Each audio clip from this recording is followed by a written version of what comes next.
नमस्कार दोस्तों, स्वागत है आप सभी का मेरी क्लास में। मेरा नाम है पूजा द्विवेदी और आज जिस विषय के बारे में हम विस्तार से चर्चा करने जा रहे हैं वो है जलवायु परिवर्तन। सुनने में तो जलवायु परिवर्तन लगता है कि जलवायु परिवर्तन तो हम कितने समय से सुनते चले आ रहे हैं। इसकी कोई ठोस वजह तो होनी चाहिए कि जलवायु परिवर्तन हो रहा है, किस कारणवश हो रहा है, क्या इसके प्रभाव है मानव सेहत पे, मानव जीविका पे, हमारे पर्यावरण की सेहत पे।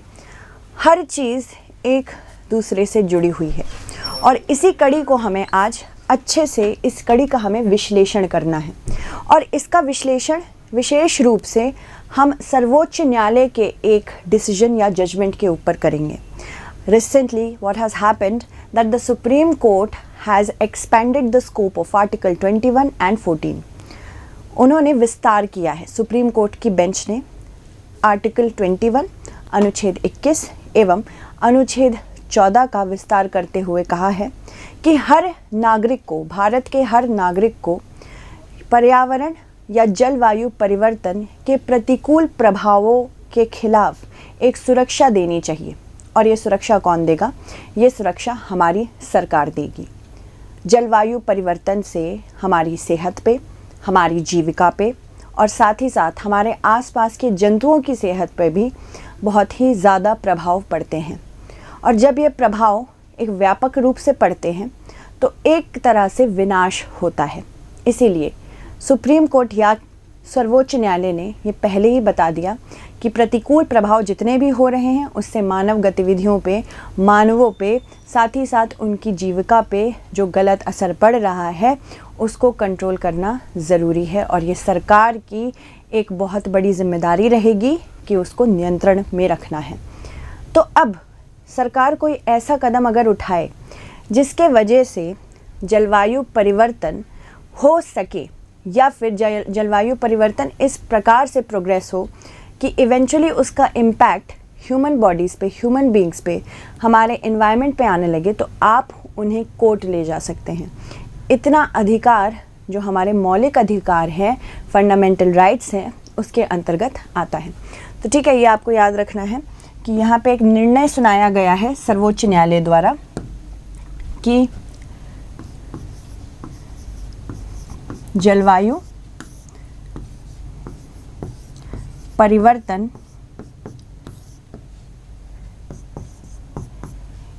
के प्रतिकूल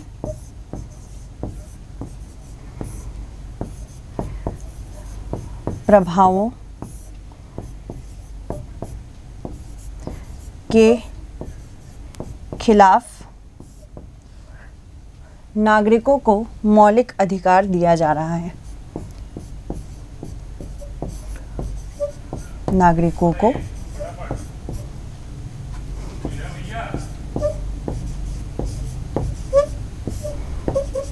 मौलिक अधिकार दिया जाएगा। और ये जो बेंच है, जिस बेंच ने ये जिस 3 जज बेंच ने ये निर्णय सुनाया है, that comprises of justice JB Pardiwala, then justice chief justice of India DY Chandrachud and justice Manoj Mishra. तो ये जो सुप्रीम कोर्ट जजेस की बेंच बनती है, कॉन्स्टिट्यूशन को इंटरप्रेट करने के लिए बनती है। यानी कि कॉन्स्टिट्यूशन एक्चुअली कितना चेंज हो सकता है, कितना फ्लेक्सिबल हो सकता है, उसको नज़र में रखते हुए ये सारे कदम उठाए जाते हैं कि एक बेंच बनती है। स्पेसिफिकली कॉन्स्टिट्यूशन बेंच तब बनती है जब ऐसा लगता है कि कॉन्स्टिट्यूशन को इंटरप्रिटेशन की ज़रूरत है। इंटरप्रिटेशन समझते हैं?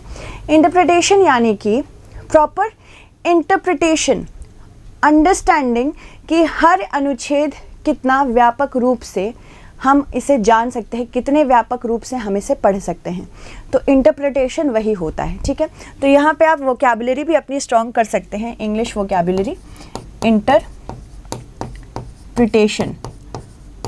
इसका मतलब है टू अंडरस्टैंड कि एग्जैक्टली कोई शब्द, कोई आर्टिकल, कोई भी टर्म कितने दफ़े हम उसको अलग अलग रूप से पढ़ सकते हैं।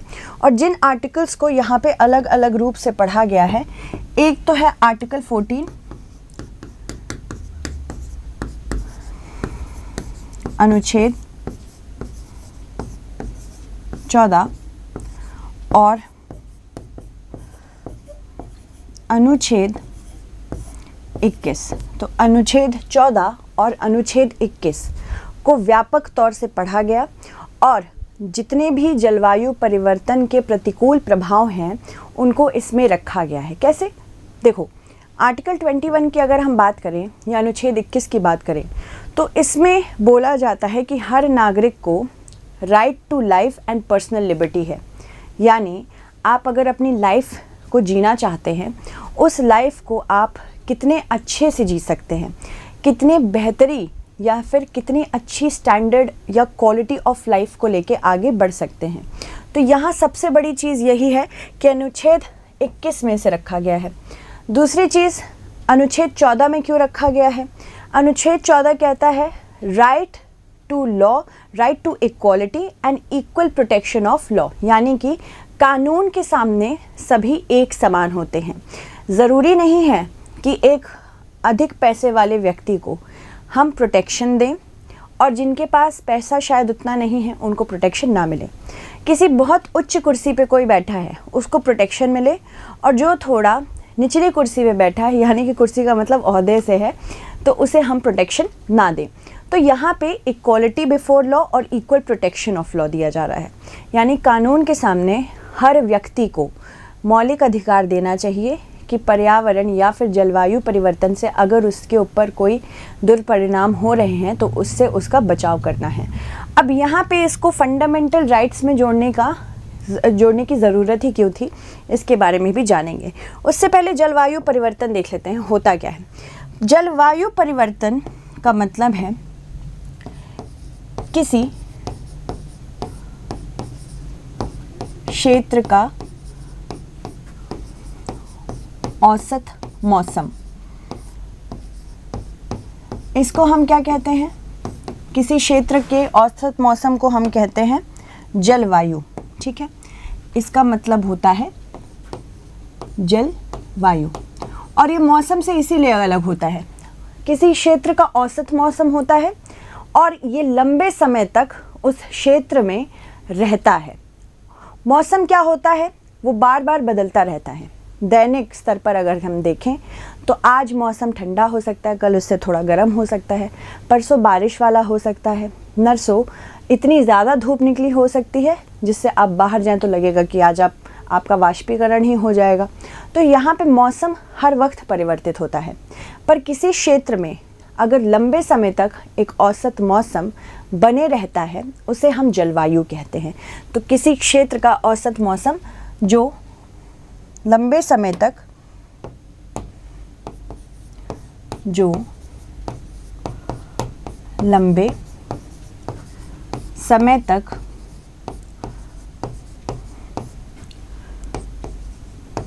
उस क्षेत्र में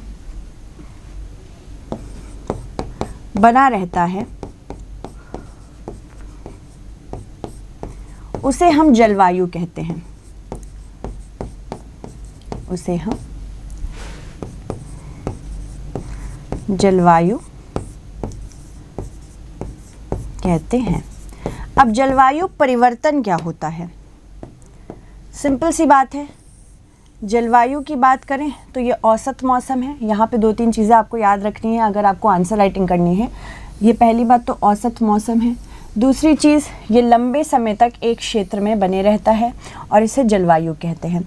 जलवायु परिवर्तन, जब भी अगर हम यहाँ पे सीधे सीधे आपसे क्वेश्चन पूछें कि जलवायु परिवर्तन क्या होता है,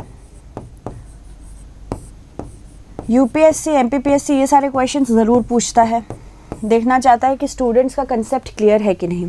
तो जलवायु परिवर्तन, जब वहाँ का औसत मौसम, जब किसी क्षेत्र का औसत मौसम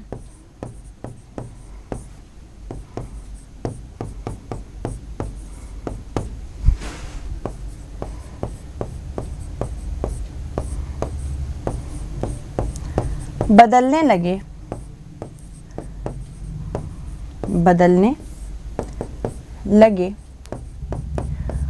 और इसके प्रभाव प्रतिकूल होने लगे, इसके प्रभाव प्रतिकूल होने लगे तो हम इसे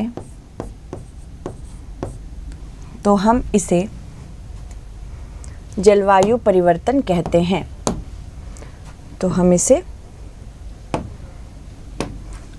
जलवायु परिवर्तन कहते हैं। ये नेक्स्ट पेज है, ठीक है, परेशान मत होना। ये नोट्स आपको मिलेंगे ना, तो इसके लिए परेशान मत होइएगा।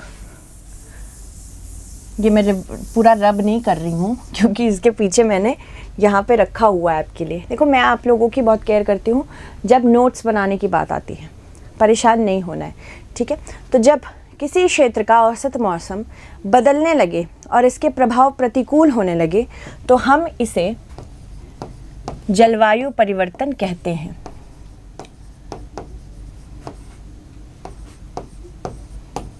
जलवायु परिवर्तन कहते हैं, ठीक। अब जैसा कि आपने देखा, मैंने लिखा है बदलने लगे, मतलब जलवायु ठंडा भी हो सकता है बहुत लंबे समय तक। अगर हमने देखा कि कोई क्षेत्र गर्म रहता है, पर हमने देखा कि अब ये क्षेत्र यहाँ की जो जलवायु है लंबे समय से अब ये ठंडी होने लगी है, तो यहाँ ठंडक भी हो सकती है। जलवायु परिवर्तन या तो ठंडा हो सकता है मौसम लंबे समय तक, या फिर गर्म भी हो सकता है, जिसको हम ग्लोबल वार्मिंग या ग्लोबल कूलिंग कहते हैं। तो इनको दो तरह से हम देख सकते हैं। या तो किसी क्षेत्र में अचानक से ठंड का मौसम आने लगता है ऐसे समय पे जब जनरली ठंडी होती नहीं है। और जलवायु परिवर्तन में आज जो हमारे लिए सबसे बड़ी चिंता है वो है ग्लोबल वार्मिंग। वैश्विक तापमान स्तर बढ़ता चला जा रहा है, तो ग्लोबल वार्मिंग हमारे लिए सबसे इम्पॉर्टेंट कंसेप्ट है, is the most important concept. अब कैसे है ये ग्लोबल वार्मिंग? पहली चीज़ तो इसका मतलब क्या होता है, जब वैश्विक तापमान स्तर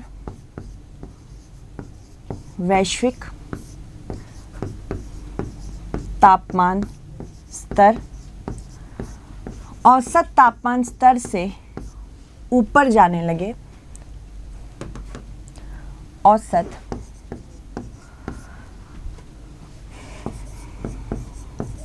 तापमान स्तर से ऊपर की ओर बढ़ने लगे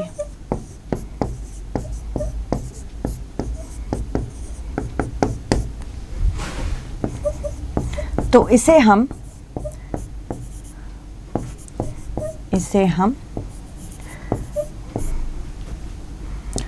ग्लोबल वार्मिंग कहते हैं। तो इसे हम ग्लोबल वार्मिंग कहते हैं,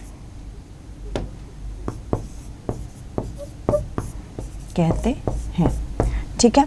और ये क्यों होता है? तापमान अगर हम देखें तो विश्व का तापमान, ये नोट है आप याद रखिएगा, विश्व का तापमान पिछले 100 सालों में 1 डिग्री फ़ारेनहाइट तक बढ़ चुका है। पिछले 100 सालों में 1 डिग्री फ़ारेनहाइट 1 डिग्री F तक बढ़ चुका है।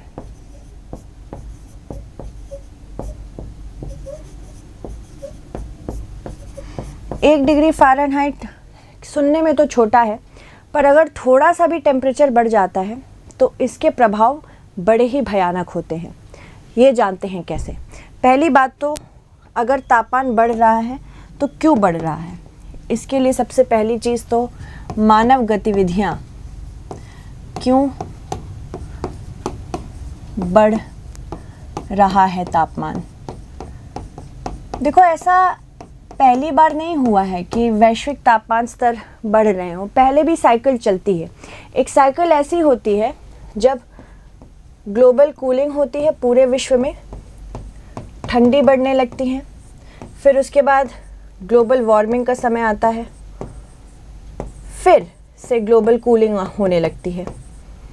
तो इस तरह की एक नॉर्मल क्लाइमेटिक साइकिल चलती रहती है, क्लाइमेटिक साइकिल ये चलती रहती है।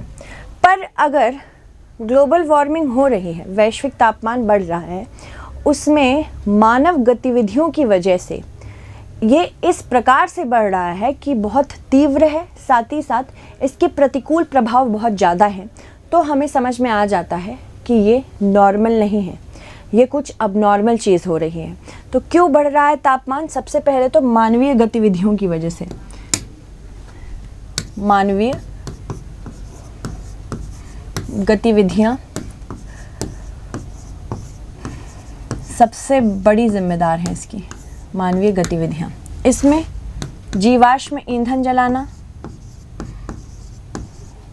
सबसे बड़ा रीज़न है, जीवाश्म ईंधन जलाना। जैसे कि आप कोयला या अन्य जीवाश्म ईंधन जलाते हैं बिजली के उत्पादन के लिए, ट्रांसपोर्ट सेक्टर के लिए, परिवहन सेक्टर के लिए, इन सारे सेक्टर में हम जीवाश्म ईंधन ही जला रहे हैं। तो जीवाश्म ईंधन जब भी हम जलाते हैं तो कुछ ग्रीन हाउस गैसेस हैं जिनका उत्सर्जन होता है। ग्रीन हाउस गैसेस वो गैसेस होती हैं जो इस प्रकार से एक ढकाव बना लेती हैं पृथ्वी के वायुमंडल में कि सन से एनर्जी और हीट आ तो रही है पर वो वापस नहीं एस्केप कर पा रही है। अगर वापस नहीं एस्केप कर पा रही है तो उसी तापमान में वो रुक जाती है, उसी जलवायु में या वायुमंडल में वो रुक जाती है, और वायुमंडल में रुकने की वजह से वो हीट को कॉन्सेंट्रेट कर देती है, केंद्रीकृत कर देती है, और लगातार गर्मी बढ़ती चली जाती है। और ग्रीन हाउस गैसेस में सबसे ज़्यादा इम्पॉर्टेंट गैस होती है कार्बन डाइऑक्साइड। कार्बन डाइऑक्साइड का पोटेंशियल बहुत ज़्यादा बड़ा होता है कि ये अगर लंबे समय तक रह जाए क्षेत्र में तो वहाँ का तापमान बढ़ा सकती है। दूसरा है मीथेन। मीथेन भी बहुत पोटेंट गैस है। फिर आते हैं सल्फर डाइऑक्साइड, ठीक, और आता है oxides of nitrogen, oxides of nitrogen. इसमें कार्बन मोनोऑक्साइड भी शामिल है। भले ये लघु गैस है, मतलब बहुत लंबे समय तक नहीं रहती है, फिर भी one of the most potent gases में से भी आती है। और साथ ही साथ ओजोन भी है। ओजोन वैसे तो समताप मंडल में होती है, पर अगर ये क्षोभ मंडल में होती है तो ये भी एक प्रदूषक गैस है और ये तापमान बढ़ाती है। तो ये सारी कुछ ऐसे गैसेस हैं जो मानव गतिविधियों की वजह से हो रहा है। अगर हम बात करें कि जीवाश्म ईंधन को जब जलाया जाता है, उसे क्यों जलाया जाता है, उसके भी बहुत सारे कारण हैं। जीवाश्म ईंधन को जलाने के बहुत सारे कारण हैं। सबसे पहले तो बिजली का उत्सर्जन, सबसे पहली तो चीज़ यही है, बिजली का उत्सर्जन। इसके लिए हमें जीवाश्म ईंधन जलाना पड़ता है। फिर उसके बाद परिवहन क्षेत्र के लिए भी ज़रूरी है, परिवहन क्षेत्र के लिए। तीसरी चीज़ वित्तीय गतिविधियाँ, जैसे कि वित्तीय गतिविधियाँ जैसे कि कृषि क्षेत्र में भी ज़रूरी है इसका इस्तेमाल। कृषि क्षेत्र, साथ ही साथ इंडस्ट्रीज़, फैक्ट्रीज़ में भी बहुत ज़रूरी है, उद्योग में ज़रूरी है, उद्योग क्षेत्र में भी बहुत ज़रूरी है। तो यहाँ पे इतने सारी गतिविधियों के लिए हमको जीवाश्म ईंधन का प्रयोग करना पड़ता है, जिसकी वजह से लगातार हमारे वायुमंडल में जहरीली गैसेस का पैदावार हो रहा है। कार्बन डाइऑक्साइड, सल्फर डाइऑक्साइड, बाकी oxides of nitrogen, carbon monoxide, ये सारी कुछ ऐसे गैसेस हैं जो ग्रीन हाउस इफ़ेक्ट को हेल्प करती हैं मेंटेन होने में। ग्रीन हाउस इफ़ेक्ट कब काम करता है? ग्रीन हाउस इफ़ेक्ट तब काम करता है जब मान लो ये पृथ्वी है, यहाँ पे हमारा वायुमंडल है, वायुमंडल में ये गैसेस आके स्थिरता से रुक जाती हैं, और ये गैसेस जब रुक जाती हैं और फिर सूर्य से रोशनी एवं ऊष्मा और ऊर्जा पृथ्वी को मिलती है, ये अंदर जाती हैं इन वायुमंडल में, ये सारी गैसेस पारदर्शी होती हैं अंदर आने वाली सूर्य विकिरणों के। पर अगर सूर्य की किरणों को अगर वापस रिफ्लेक्ट होना हो तो वो रिफ्लेक्ट इसलिए नहीं हो पाती हैं क्योंकि यहाँ पे प्रेजेंट होती हैं ये सारी ग्रीन हाउस गैसेस, जिसकी वजह से यहाँ पे लगातार गर्मी बढ़ती जाती है वायुमंडल में। और वायुमंडल में लगातार गर्मी बढ़ने से क्या होता है? बहुत कुछ होता है। यही तो है जलवायु परिवर्तन। अगर लगातार तापमान बढ़ रहा है तो जलवायु परिवर्तन इसी प्रकार से हम देखते हैं। क्या क्या होता है जलवायु परिवर्तन के प्रभाव अगर हम जानना चाहें तो? जलवायु परिवर्तन के प्रभाव, सबसे पहले तो किस प्रकार से जलवायु परिवर्तन हमें परेशान कर सकता है? हिमनद का गलना हिमनद का गलना यानी कि melting of glaciers, melting of glaciers. जब ग्लेशियर्स मेल्ट होते हैं तो सबसे पहली चीज़ सी लेवल राइज होता है। सी लेवल राइज यानी कि जो समुद्र का तल है उसमें पानी क्योंकि ज़्यादा हो जाता है, उसकी वजह से वो पानी बढ़ने लगता है। जितने तटीय क्षेत्र होते हैं, भारत जैसे तटीय क्षेत्र हैं, जितने तटीय क्षेत्र होते हैं इनके ऊपर सबसे ज़्यादा प्रभाव पड़ता है इस चीज़ का। तो समुद्र तल का बढ़ना, सबसे पहली ये चीज़, ठीक है। दूसरा, फ्लड एंड साइक्लोन, बाढ़ एवं चक्रवात। चक्रवात हमें पता है किस वजह से होता है। जब भी किसी क्षेत्र में गर्मी इतनी बढ़ जाती है कि वहाँ पे एक लो प्रेशर सिस्टम बन जाता है, और जब वो कोल्ड एयर से मिलता है, ठंडी एयर से मिलता है, लो प्रेशर सिस्टम एक डायरेक्शन में घूमने लगता है, जिसकी वजह से साइक्लोन का उत्सर्जन होता है। साइक्लोन का उत्सर्जन तब होता है जब सी लेवल में जो तापमान है, समुद्र पे जो तापमान है, कम से कम 27 डिग्री सेल्सियस होना चाहिए। और जितने जल्दी हमारे आसपास के समुद्री क्षेत्रों में तापमान इन सारी जगहों पे 27 डिग्री सेल्सियस और उससे ऊपर अगर मिल जाएगा तो चक्रवात जैसी स्थिति बनने लगती है, जिससे भारत जैसे तटीय क्षेत्रों को बहुत नुकसान होता है। तो यहाँ पे बाढ़ एवं चक्रवात की भी संभावना बढ़ जाती है। उसके बाद क्या होता है? राइज इन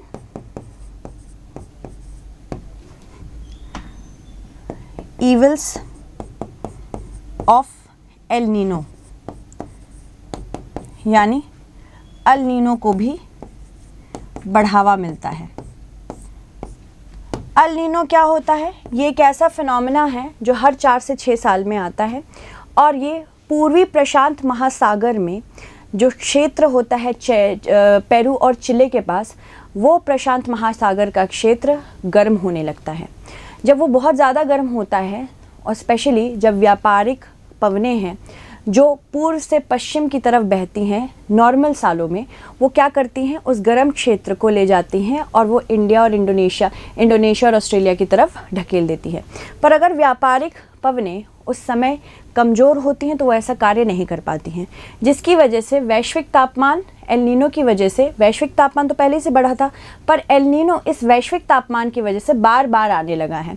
और बार बार आने की वजह से क्या हो रहा है कि हर क्षेत्र जो अल नीनो से बना हुआ है, अल नीनो से बंधा हुआ है, जैसे दक्षिण पश्चिमी मॉनसून भारत में अल नीनो के ऊपर बहुत निर्भरता रखता है।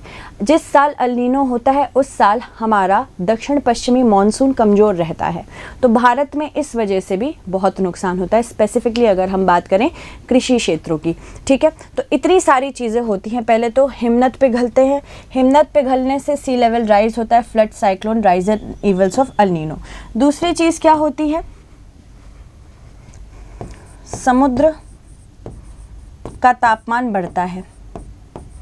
समुद्र का तापमान इसलिए बढ़ रहा है क्योंकि जितनी गर्मी होती है और साथ ही साथ जो अम्लीय स्थिति है वो भी समुद्रों की बढ़ रही है, क्योंकि कार्बन डाइऑक्साइड बहुत ईज़िली, बहुत आसानी समुद्र में घुल मिल जाता है, जिसकी वजह से क्या होता है, बहुत ज़्यादा आसानी से घुल मिल जाता है और कार्बोनिक एसिड बनाता है। जब ये कार्बोनिक एसिड बनाता है तो समुद्र के पानी का अम्लीकरण या फिर एसिडिफिकेशन हो जाता है, जिसकी वजह से समुद्र का जो तापमान है वो बढ़ने लगता है। अब जब ये बढ़ने लगेगा तो चक्रवात जैसी चीज़ों को भी बहुत उत्सर्जित करने में मदद देगा। तो इतनी सारी चीज़ें होती है, इसमें कार्बोनिक एसिड भी बनता है, यानी कि जब कार्बन डाइऑक्साइड पानी में जाके मिलता है तो ये कार्बोनिक एसिड का उत्पादन करता है, जिससे अम्लीकरण हो जाता है समुद्र के पानी का।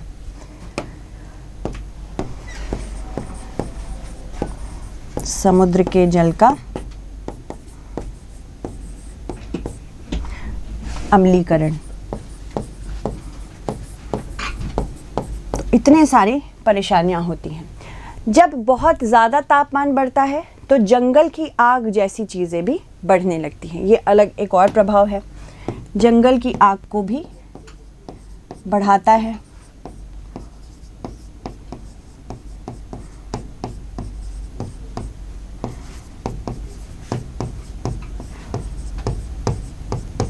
साथ ही साथ ये एक दूसरे के साथ ऐसे समन्वय बना के चलते हैं कि फाइनली जलवायु परिवर्तन मानव अधिकारों का हनन करता है।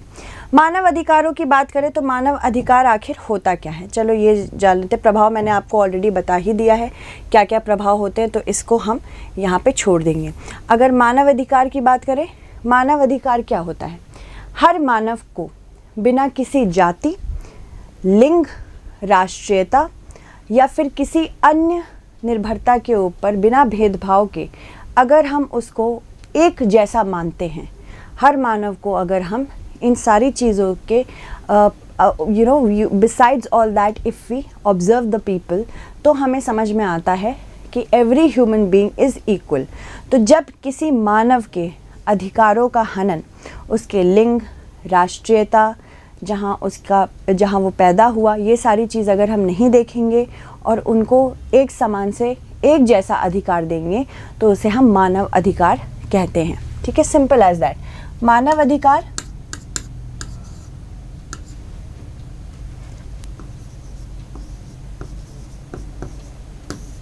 हर मानव को किसी भी भेदभाव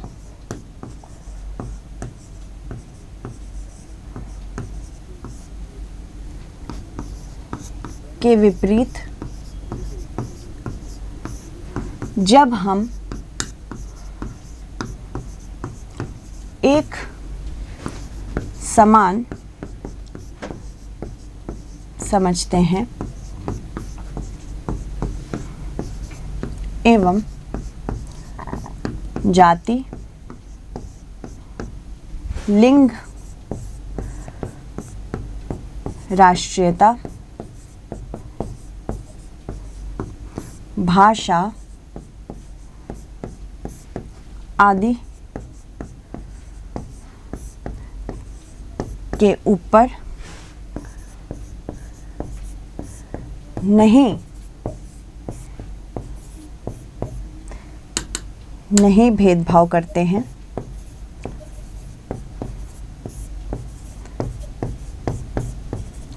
और सबको समान अधिकार देते हैं,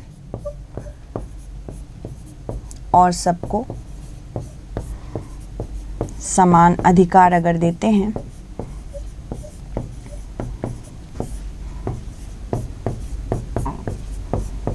तो उसे मानवाधिकार कहा जाता है। मानवाधिकार कहा जाता है। तो दो तीन चीज़ इसमें ध्यान रखनी है कि हम बिना किसी भेदभाव के, चाहे वो लिंग का हो, राष्ट्रीयता का हो, भाषा का हो, जाति आदि, इसको हटा के अगर हम मानव को बस मानव समझते हैं और उनके बीच एक समानता लेके आते हैं, उन्हें समानांतर रूप से देखते हैं, तो हमें समझ में आता है कि हर मानव एक जैसा होता है। इसी के आधार पे हमने जलवायु परिवर्तन को मानव अधिकार से जोड़ा है। अनुच्छेद 14 एवं अनुच्छेद 21 इन दोनों का विस्तार करते हुए सर्वोच्च न्यायालय ने कहा है कि मानव अधिकार है जलवायु परिवर्तन के प्रतिकूल प्रभाव से अगर कोई भी व्यक्ति, कोई भी भारतीय नागरिक इस तरह से प्रभावित हो रहा है जिसके द्वारा उसकी मानव की सेहत या जीविका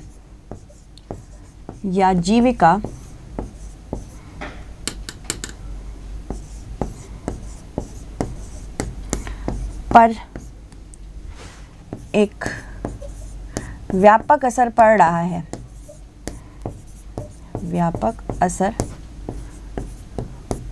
है, तो यह सरकार की जिम्मेदारी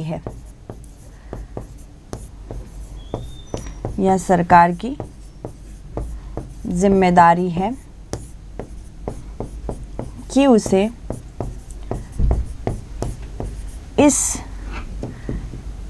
उसे इन प्रभावों से सुरक्षित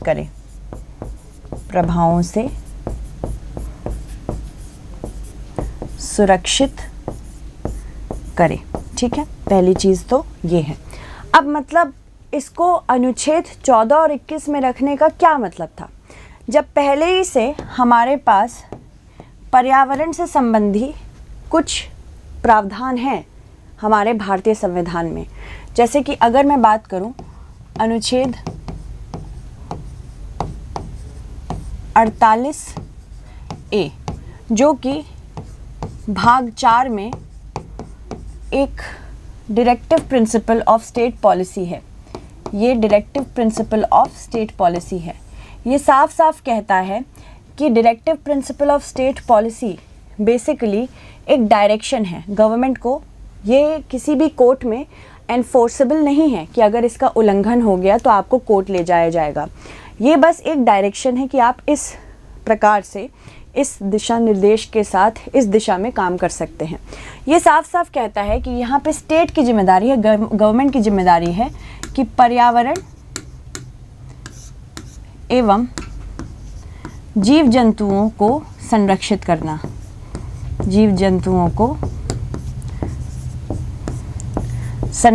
करना, साथ ही साथ एक फंडामेंटल ड्यूटी भी है जो कि अनुच्छेद 51A क्लॉज G में है। अनुच्छेद 51A क्लॉज G में बताया गया है कि हर व्यक्ति, हर भारतीय नागरिक का इनके पास एक बहुत बड़ी जिम्मेदारी है कि कल के दिन हमारे पर्यावरण में या फिर हमारे जीव जंतुओं को किसी भी प्रकार की हानि हुई तो यहाँ पे हर एक नागरिक की जिम्मेदारी बनती है कि हर नागरिक को उस पूरे पर्यावरण की सुरक्षा करते हुए चलना है। अब फंडामेंटल राइट्स और फंडामेंटल ड्यूटी दोनों ही कोर्ट में एनफोर्सेबल नहीं है, यानी उल्लंघन अगर होता है इसका तो आप इसके लिए किसी कानूनी रूप से कोई कदम नहीं उठा सकते। बल्कि अगर मैं बात करूं अनुच्छेद 14 एवं अनुच्छेद 21 की, आर्टिकल 21 कहता है कि हर व्यक्ति को right to life and personal liberty है। Right to life and personal liberty. Right to life and personal liberty आप अपना जीवन व्यतीत अच्छे से कब कर पाओगे? जब आपको सेहतमंद पर्यावरण मिले, आपका वायुमंडल आपके अनुकूल हो, ना कि आपके प्रतिकूल। इसीलिए सर्वोच्च न्यायालय ने इसको ध्यान में रखते हुए ये किया है। साथ ही साथ अनुच्छेद 14 में ये कहा गया है कि राइट टू इक्वालिटी, बेसिकली इसको कहते हैं, हर व्यक्ति को इस प्रकार से ट्रीट किया जाए कि वो कानून के नज़र में एक समान हो और हर बार उसको इस प्रकार से ना ट्रीट किया जाए कि वो कानून की नज़र में एक समान नहीं है। तो कानून की नज़र में चाहे कोई अमीर हो चाहे कोई गरीब हो, अगर वो वातावरण या वायुमंडल में किसी भी हानिकारक पदार्थ से उसको नुकसान हो रहा है, चाहे वो गरीब या अमीर हो, कानून उसकी सुरक्षा वैसे ही करेगा। तो कानून की नज़र में सब समान है। कानून की नज़र में